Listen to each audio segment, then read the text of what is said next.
Imagine walking into a room, maybe it's a morning meeting at work or, your family's kitchen during the holidays, and instantly feeling the tension. Oh, yeah. We've all been there. Right. You didn't even do anything. Nobody even spoke to you yet, but your shoulders are suddenly up by your Your ears. breathing gets shallow. Exactly. You're bracing. You caught a mood the exact same way you catch a cold. Yeah, totally involuntarily. Have you ever felt like you are just this passive sponge walking through your day, helplessly absorbing the chaotic mood of the world around you? It is exhausting, honestly. It really is. Yeah. Like you are constantly bracing yourself, just waiting for things to finally settle down, waiting for the news to be less stressful or for your workload to lighten up, just so you can actually start enjoying your life. And we all do it. We do. Hmm. But what if that very act of, waiting is the exact thing keeping you stuck? That is the million-dollar question.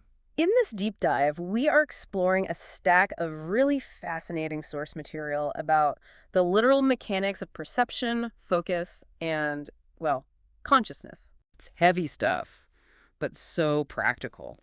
Right. Our mission here isn't just to swap platitudes about positive thinking. We are here to completely deconstruct the idea that reality is something that just happens to you. And instead, we're going to examine the profound idea that your attention actually builds the world you experience. Okay, let's unpack this, because it challenges pretty much everything we assume about how our daily lives actually work. It really does. It absolutely disrupts our default assumptions. Yeah. I mean, the core premise we are looking at is incredibly clear. Yeah. Yeah, absolutely nothing enters a life that wasn't first built in attention. Wait, nothing? Nothing. Thought gives reality its shape, and our energy gives that shape weight and direction. Wow. In this framework, focus isn't just you passively looking at something that already exists out there in the physical world. Focus is the literal doorway through which the possible becomes actual. I love that phrasing, the doorway. Right, because if something has never been focused on, if it hasn't been felt into as real, it simply has nowhere to arrive.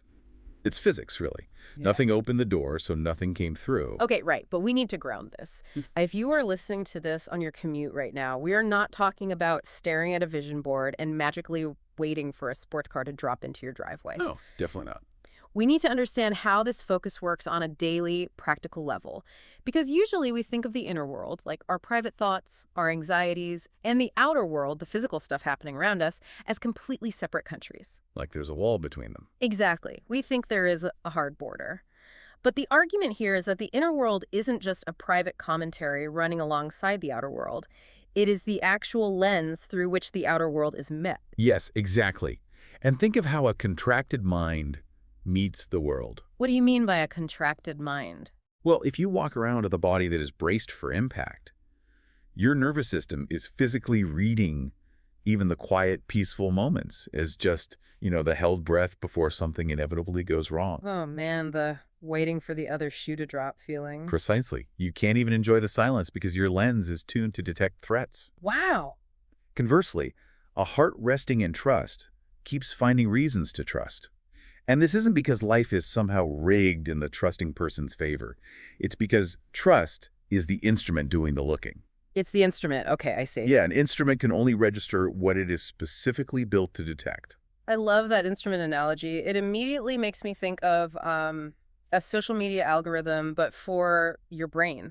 Oh, that is a great way to put it. Right. Like if you constantly engage with anxiety, if you click on all the outrage, if you spend your mental energy scrolling through worst case scenarios in your head, your brain's algorithm says, oh, you want more of this? Here you go. Yep, it serves you exactly what you engage with. And it serves you a feed of things to be anxious about in your physical environment.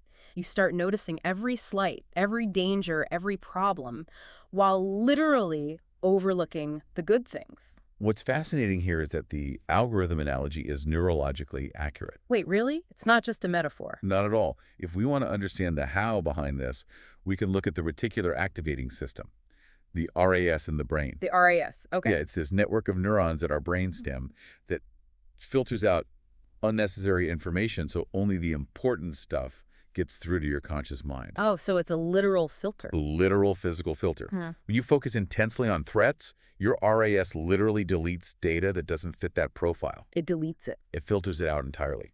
The opportunities, the moments of peace, the cooperative people, they are physically present in your environment, but your brain filters them out as irrelevant noise. That is wild. And then confirmation bias locks it in. You only see what confirms your internal state. So when the text says that shifting your focus makes the world show a different face immediately, it's not like you're waiting for the world to catch up. No, not at all. The world was already producing those positive things. Exactly. It's a mechanical reality. Hmm. Changing the filter doesn't magically turn the world into a brand new place in that exact second. Right. Rather, the world becomes visible as something it was actually capable of being all along. Because your instrument wasn't tuned to those positive elements. Right. They couldn't pass through your RAS filter to become part of your lived experience. Yeah. You were filtering them out in favor of the threats. When you shift the lens, you instantly change what gets to the door. Man, if our inner filter completely dictates our outer reality, we really have to take a hard look at what is polluting that filter on a daily basis. We do. We absolutely do. The sources suggest that most of our days aren't shaped by massive life-altering events. They are shaped by what is simply allowed to land. Yes, allowed to land. And what is constantly trying to land is a heavy, steady stream of other people's emotional states. Oh my gosh, yes. We are surrounded by other people's fear, their absolute certainty about what's going wrong in the world, their worst-case thinking. It arrives all day long. From the news, coworkers, family. Everywhere. And it's always asking for a reaction. Mhm. The danger here is that without discernment at the door of your attention, you just let all of it in. And then what happens? Once it's in, it quietly becomes your internal weather.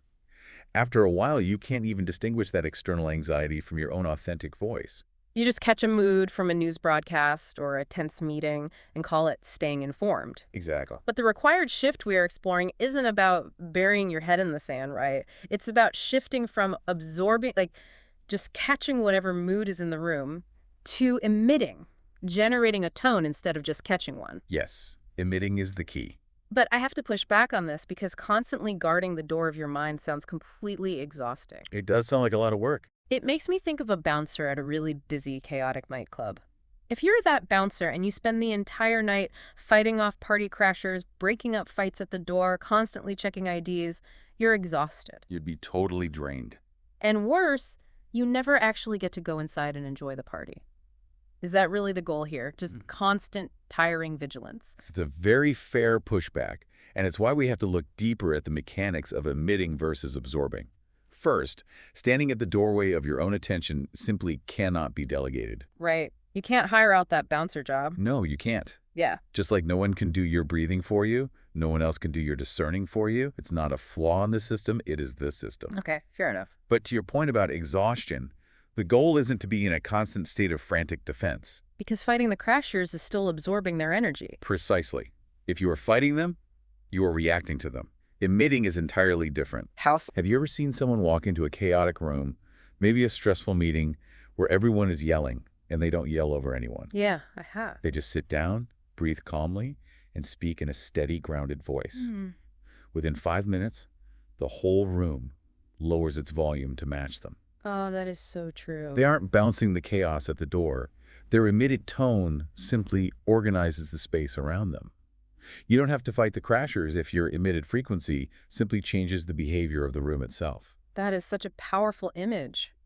Emitting is active, bracing at the door is reactive. Exactly. So if we have this incredible power to emit our own tone, to be the person who calms the room just by existing in it, why don't we? Why do we constantly put off feeling good?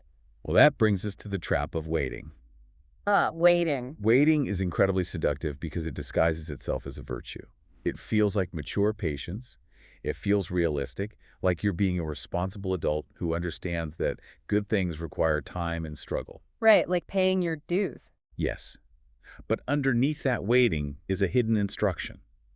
When you wait for circumstances to be perfect before you relax, you are literally telling your nervous system that peace, ease, or the feeling of heaven on earth belongs to a different time. It belongs in a file folder labeled later. Yes. You file it away. And because filing is a form of focus, and focus is what builds reality, Yeah. all those good things stay trapped in the later folder. They do. They never arrive because you are actively focusing on them as things that happen later. Exactly. Heaven on earth isn't a destination on a map, and it isn't a date you circle on a calendar when your to-do list is finally empty. Thank goodness. It is a decision that is available right now, even in the middle of a completely ordinary day, even when you have a tired body, even when a stressful situation hasn't been fixed yet. Okay, hold on. Let me push back hard here. Go for it. Saying heaven on earth is a decision sounds great if your only problem is a slow commute or like an annoying email. But what about real suffering? What if you're listening to this and you are struggling to pay rent this month or dealing with a severe health issue?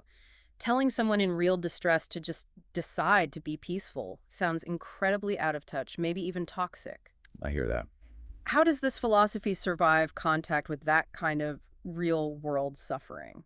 This is a crucial distinction to make.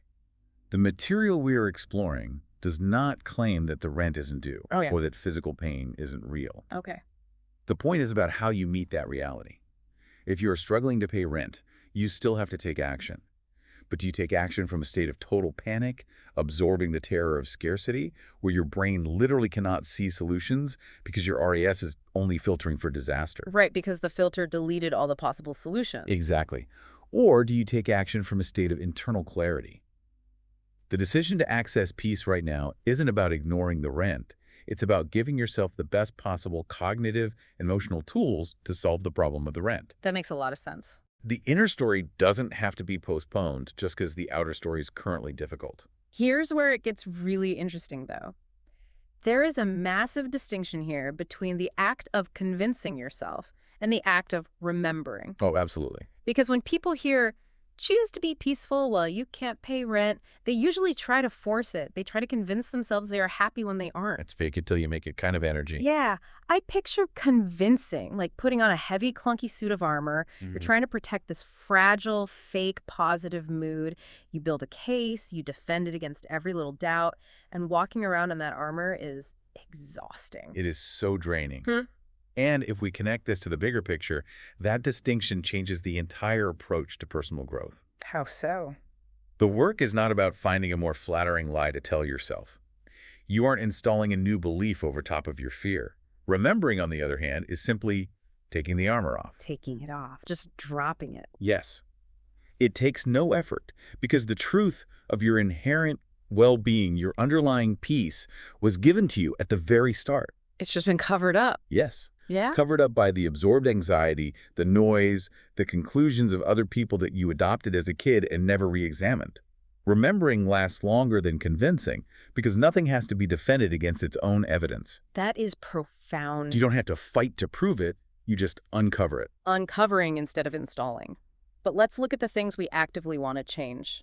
If we aren't supposed to wear armor and we aren't supposed to fight, how do we handle bad habits or wildly opposing viewpoints? That's the tricky part for most people. Because the default human reaction is to pour massive amounts of energy into battling those things. And the stark warning from the source material here is that both internal and external battles tend to produce more of the exact same thing you are fighting. Why? Because resistance is its own form of focus. Because resistance is its own form of focus. And focus builds. So if you focus on how much you hate your habit of procrastinating, you are just feeding the neural pathways of procrastination. Precisely. By intensely focusing your energy on fighting an enemy or a habit, you reinforce it.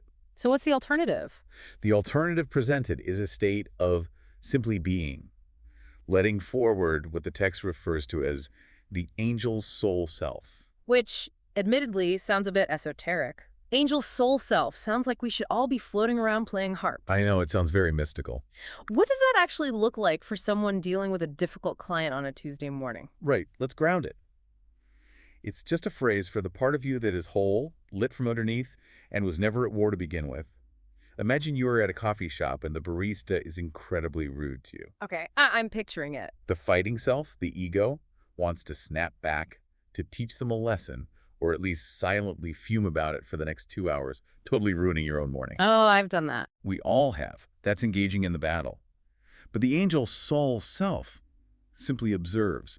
It recognizes that the barista's bad mood is their internal weather, not yours. It doesn't belong to me. Exactly. You don't need to defeat their rudeness. You just let your own grounded, calm presence remain intact. You simply exist, unbothered, and move on. It's dropping the ego's need for a victory that doesn't actually matter anyway. Exactly. And this leads us to one of the most challenging concepts in the deep dive today. The idea that waking life is assembled just like a dream. Man, this part really made me stop and think. We usually dismiss dreams as not real because they are constructed out of associations, feelings, and imagery on the fly. Right? They are fluid. You're walking down a street in a dream, and suddenly the street means fear, or the person next to means comfort. The meaning is generated in real time. But the argument here is that waking life is a construction, too. It is. Perception isn't a package delivered to your door with the meaning already inside. You construct it. The meaning is added by you in real time. Yes, perception is not a passive recording of reality. It is an active construction. When you look at an event, your brain pulls from past experiences, current emotional states, and expectations to assign meaning to it. Well, wait, let me push back here again. Okay. Saying waking life is constructed exactly like a dream, doesn't that lead straight to nihilism? Like, if it's all just a subjective dream constructed in my head, why should I take real-world problems seriously? Why help a friend in need? If it's all an illusion, who cares? This raises an important question, and it's where a lot of people completely misinterpret this entire philosophy. How so? The fact that meaning is constructed is not a reason to take waking life less seriously. It is a reason to take your focus more seriously. The focus. Think about it. If the raw materials of your waking life are thought, feeling, and meaning in motion, then arguing about what is real is missing the point.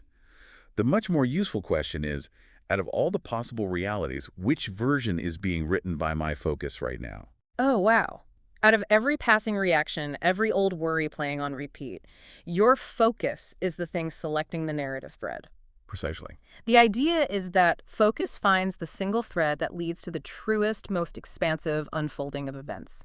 You aren't forcing a specific outcome. You are just consistently providing the kind of attention that a good life is actually made of. Exactly. You are supplying the raw material for the reality you want to experience, rather than supplying the raw material for the conflict you're trying to escape. So what does this all mean? When we zoom out and look at all these sources, it's clear this isn't a one-and-done realization. Definitely not. You don't just say, my focus builds reality, and suddenly everything is perfect forever. It is the same small choice made over and over again. It's choosing to meet the world from a state worth meeting it with. It's standing at the threshold of your mind and discerning what gets to land. It's remembering the truth of your own peace instead of exhausting yourself in a heavy suit of armor trying to convince yourself of a lie. Beautifully said. And it's letting go of these tiny, ego-driven battles that were never the point of living. Heaven on earth is built, choice, by a self that is awake inside its own dream. It demands continuous participation. Reality isn't on autopilot, and it doesn't default to peace without your active direction. And to you, listening right now, if you take one thing from this deep dive, let it be this. You are the architect of your own internal weather. Yes. The experience you are going to have today, the mood you will carry into tonight, will not be dictated by what happens to you. It will be entirely dictated by what you allow to land and what you choose to emit into the rooms you walk into. You don't have to wait for the world to calm down to start living. Which leaves us with one final, fascinating implication to consider as you go about your day. What's If it's true that your focus actually builds reality, and if resistance only feeds the things you are fighting, what happens to the physical environments and the difficult people around you when you simply lay down your weapons? Do the circumstances subtly shift to match your new frequency without a single word of conflict ever being spoken?